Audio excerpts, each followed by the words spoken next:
Mark Weisleder, he's a lawyer, writer, columnist for the Toronto Star, writes regularly on real estate issues, but his bent seems to be very much to help the consumer, both on the selling and the buying side, kind of educate themselves, make themselves aware, kind of be in a way kind of responsible.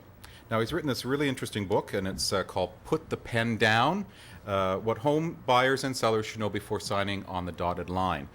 But there's very little written about how to safely make what I consider the largest investment of your life. Mm-hmm. And so that's why I wrote the book, and it's had a great response, because I find that, especially buyers, there's so much they don't know before they start this process. So what did you find were some of the main sort of concerns or issues that you really wanted to address from talking to consumers yourself? Well, one thing is the importance of the real estate salesperson. I have a whole chapter on how to find the right salesperson. I should read that. Yeah, the questions you need to ask, because not every salesperson is going to give you the same level of service. And so you need to know what to ask to make sure you're getting the right person to represent you.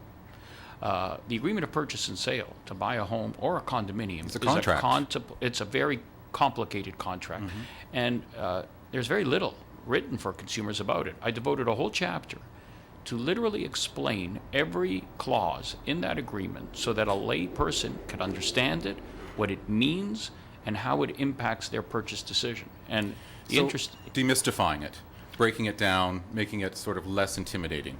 Trying to make it simple. Yeah.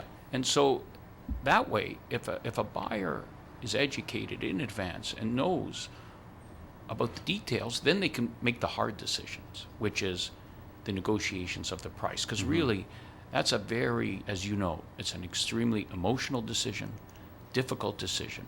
And what I like it is that should be the only decision that's left. All the other stuff, whether it's the home inspection process, the mortgage approval process, survey issues, title problems, all of that, you should have an understanding in advance so that you can really focus on, can you really afford this house?